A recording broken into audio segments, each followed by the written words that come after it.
My parents yelled the words at me like a verdict, their voices echoing across the dinner table, heavy with accusation. "Family sacrifices for family," my father snapped.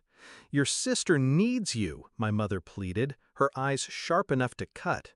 And I just sat there, silent, unmoved, because arguing would have been pointless.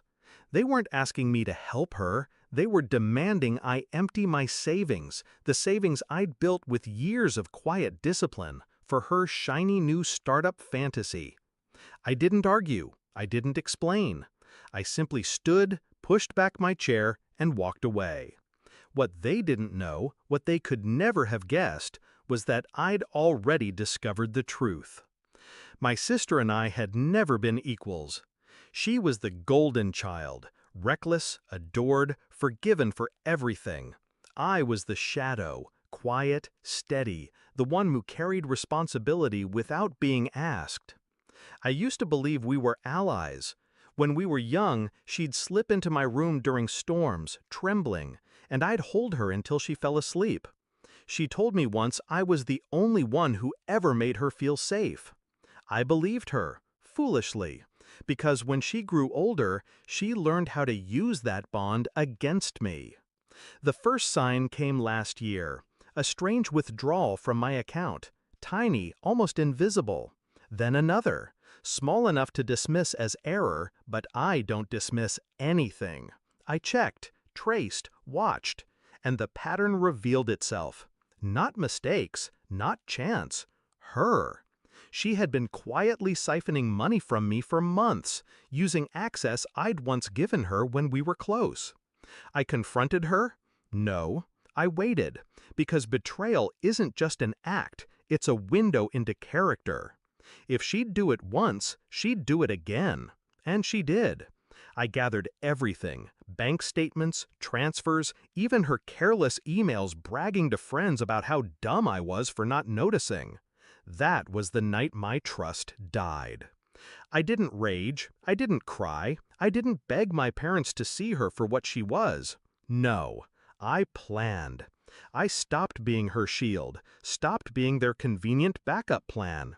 Instead, I became something far quieter and far more dangerous. Every dollar I earned, I shifted into accounts she couldn't reach, investments she'd never trace. I built walls of steel around what was mine, and at the same time, I let her believe she still had power over me. Because when people think they're winning, they grow sloppy. When she came with her startup pitch, it was almost laughable. A recycled idea wrapped in buzzwords she didn't understand. And yet, my parents fell for it, starry-eyed. "Help your sister," they said. "She just needs a chance." I told them no, calmly, flatly, as if I hadn't already wired every scrap of my savings into an untouchable vault. That was when they snapped. That was when they screamed those words, "How dare you refuse to help your sister?" And I left, because the stage was already set. 2 days later, her startup account was frozen. The investors she lied about? Exposed. The website she launched? Reported for plagiarism. The funds she bragged she had secured? Gone, because I had sent the evidence, neatly packaged, to every single one of them. Piece by piece, her empire of lies collapsed, and she never even saw me move. This morning, the call came. My mother's voice was ragged, panicked. "They froze everything. Your sister is being investigated. Did you know about this?" I almost laughed. Instead, I listened to the silence that followed. The silence where they waited for me to rush in, to fix it, to sacrifice myself again. But I didn't, because now they finally understand. I wasn't refusing to help her out of selfishness. I was refusing because she had already been feeding off me for years. I let them discover the wreckage themselves. I let them taste the bitter truth. The golden child wasn't golden at all.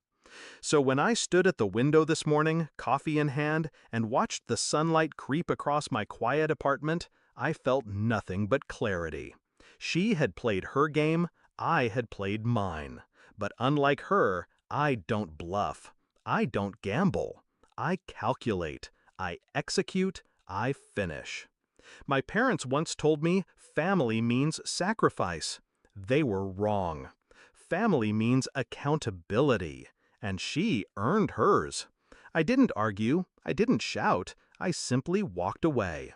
And in that silence, she lost everything.